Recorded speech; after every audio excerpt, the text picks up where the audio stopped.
Snapping great marketing pictures on Instagram. Let's get this right out of the way.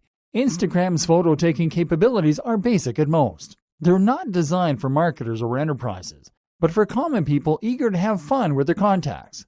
That doesn't mean that you can't use it to snap awesome-looking pictures for your marketing campaigns, though, because the secret is in how you apply Instagram's limited photo editing features to craft your ideal brand image. So let's get started. Start by tapping the plus icon button on the lower screen. You'll be showing your camera, so look for the right angle, the right lighting, and then tap on the circle in the middle to snap a picture. Remember that you can always turn on or turn off your camera's flash before taking your pictures, and that you can tap on this icon to shift between your front-facing camera and your rear-facing camera. After taking your picture, you will be taken to the photo editing options, so you can customize it before posting. It is in this step where you're going to experiment with the editing features to find your ideal brand's image. So let's go step by step. First, you'll have the option to choose among the multiple filters available, and you can choose normal to leave it as it was originally taken.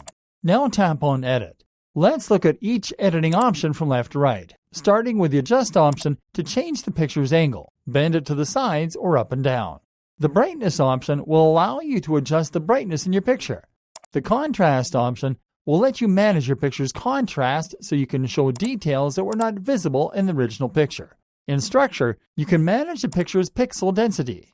Warmth will let you change the overall color spectrum of the picture, from a cold color to a warm color. In Saturation, you can control how strong colors are perceived in the picture. In Color, you can change the color on the shadows and highlights in the picture to one of the various colors provided by the tool. You can add a fading effect with Fade and also turn the shadows and highlights values up and down. You can add a vignette effect to your picture as well as a circular or lateral blurred movement effect with Tilt Shift. The last option is to sharpen the edges of the lines and compositions in your picture. And this is how you can take your new picture from an ordinary photo to a unique template for your future marketing images.